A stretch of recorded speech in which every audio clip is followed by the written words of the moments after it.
I know for a fact you'll have never heard of these irons before. These are the Proto Concept CO5. They were only founded in 2019 and the price of these irons is going to scare you. Think of these as, well, a concept car. So taking all the best technology that is at the disposal of every single brand and putting it into one iron. This is the Proto Concept Forged CO5. They are calling this a pocket cavity iron. So let's have a look at this first impressions. Got a very shiny premium look to the back edge, very minimalistic inner, relatively thick sole, but not too thick. Slight grinding on the back edge and on the front. Ignore these stickers on the front of the face. This is just because we've tested this indoors.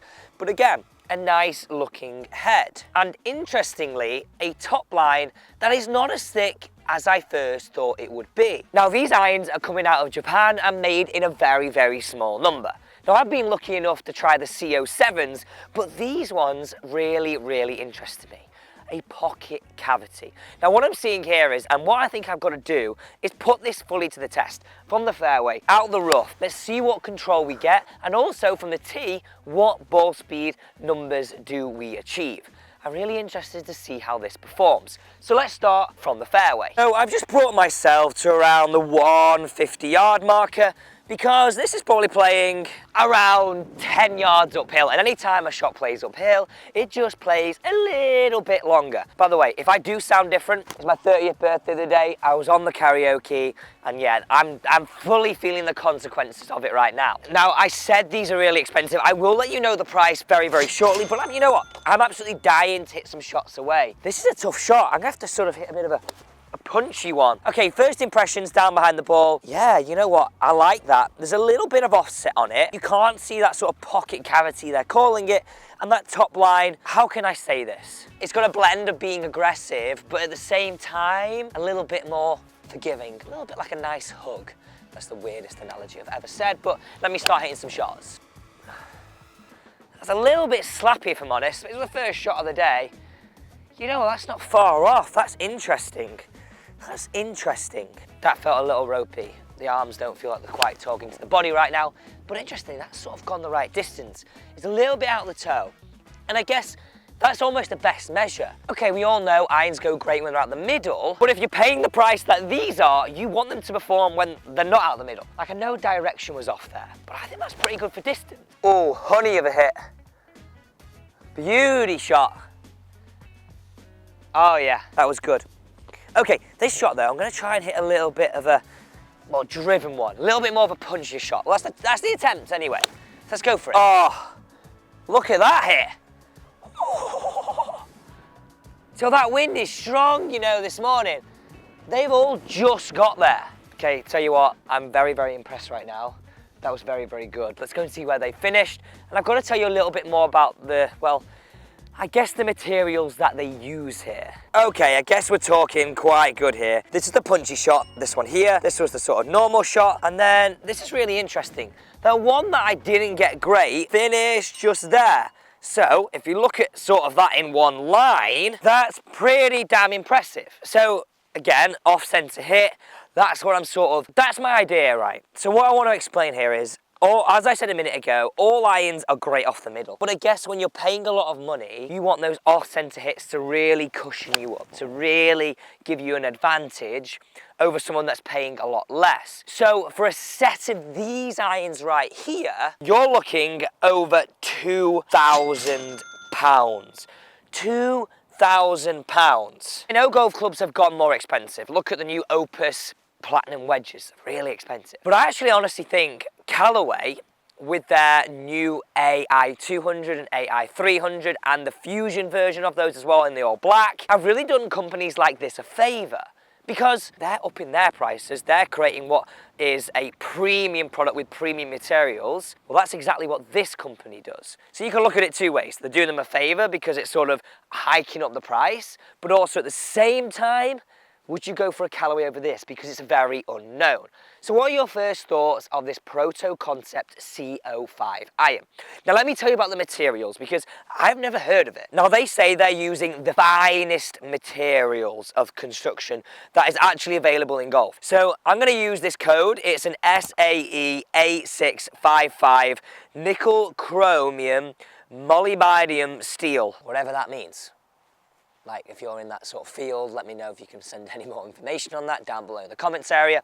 It sounds very fancy. Wow, my voice. And then the body of this iron is made of carbon steel S25C. And then you've got this nickel chrome plating and a sort of satin finish. And I guess, like, it really does give it a premium look. Like, look at that there. I know, forget this fitting hosel. This is sort of a fitting kit. Forget that.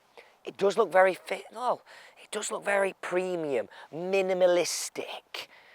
Yeah, I like this. I like this bit. Now, I mentioned materials, but I've got to tell you something after I've hit these shots out of the rough about the thickness of this face. Now, in the moment, we're looking at all the top technologies and all the other irons are going variable face thickness and really thin face to improve ball speed. When I tell you about this, you're going to be a little bit surprised. Now, I think this is one of the most important parts of this test. We need to test this out of the rough before we get any sort of numbers in terms of ball speed and what those carry numbers are off this face. So look at the first shot. This wasn't lying very well, and this is the whole idea, because we're not always going to hit the fairway. I caught this a little thin, but interestingly, from around 175 yards out, I think I just made the front edge. And again, I want to reiterate, that was a little on the thin side. I definitely felt it reverberate up the shaft on that one. Ball number two, again, look at this lie. This is out of a much, much more juicier lie. And I hit this pretty good, to be fair. Got a little bit caught up in the wind, so it's back right of the green. But strike felt nice. And the final one was definitely the pick of the bunch. This is a lovely shot that started just left half and faded in. That wind is so strong out on my left-hand side, so it definitely caught me out on that second hit. But yeah, overall, feedback, and now I can sort of tell you what I think of this down behind the ball. In the past, I've been very quick to judge an iron, but I thought this time we'd hit a few more shots before doing that. But this is what we're dealing with down behind the ball.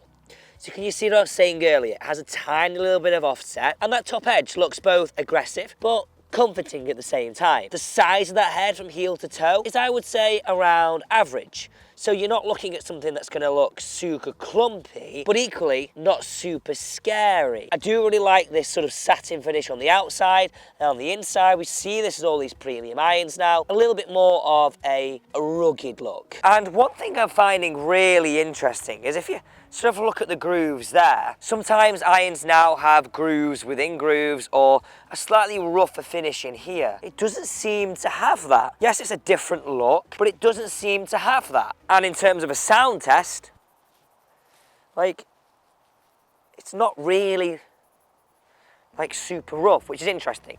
Now, I mentioned before, this is another really interesting point, the face thickness. So the overall idea of this iron and the weight-saving properties and the materials that they've used, you've heard this all before. It allows them to put center of gravity lower and further back, helping launch that golf ball. Okay, that's fine, we know that. But what is really interesting is they've opted for an overall face thickness that is slightly thicker than traditional at 2.7 millimeters.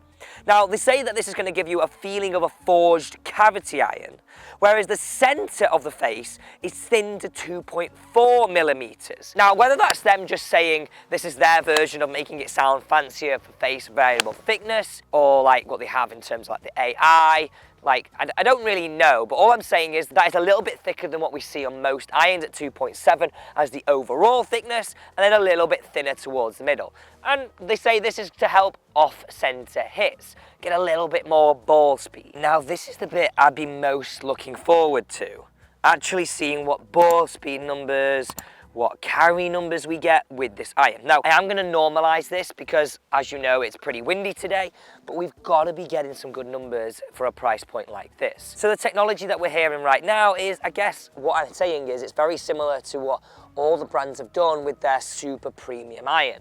Whether they've copied something like this with a very new company that's come out in 2019, or whether they've just gone, ooh, you know what, like, we could up our game here. We could use all this technology, but it has to come at a price point.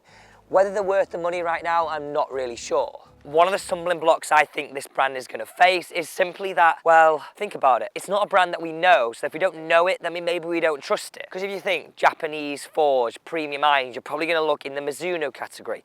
Then if you're not going to go down Mizuno, you're probably going to go, I know these aren't Japanese forged, but you might then go down the route of the new Callaways, or you might go down the route of Titleist irons. I also should have mentioned this earlier. It did feel very forgiving, and the ground interaction both on the fairway and the rough, it did feel like the iron was gliding through. So these sort of ground areas at the front and these little ground areas at the back definitely came into play. So as I said, let's set this to normalized. Let's see what data we get. I'm really interested in this because big torque, big technology. So let's hit our first one away. Oh, that was high. That was so well hit. That was so well hit. I don't think I've got better in my locker. Oh, that was pure. That was so in the middle. So in terms of ball speed right here, this is right in that sweet spot. We got a 125 ball speed, 95.6 club head speed, a slightly lower smash, 171 yards, which I guess is probably maybe 2 or 3 yards more than I'd expect. One thing I would say is that definitely launched a little bit higher than I was anticipating, but felt very good off the face. Now it's interesting. I can't say I'm not enjoying hitting these irons right now. I am. I love the look, the feel. That last shot was very good. But the question is, do you like them? But also, would I go for these over the likes of a Mizuno? I don't think right now I can. Carry was probably bang on where I think. Ball speed was right in that pocket between 120 and 130, where I'd expect my 7-iron to be. So I'm not getting anything more out of that. What will be interesting though, when this technology comes into play in terms of, I'm bound to hit one out of these next two a little bit off center. What ball speed and carry do we get then? Oh, that was ripped again. Just down the right half. Get a piece of the green, please. Oh, that's gone a long way, that.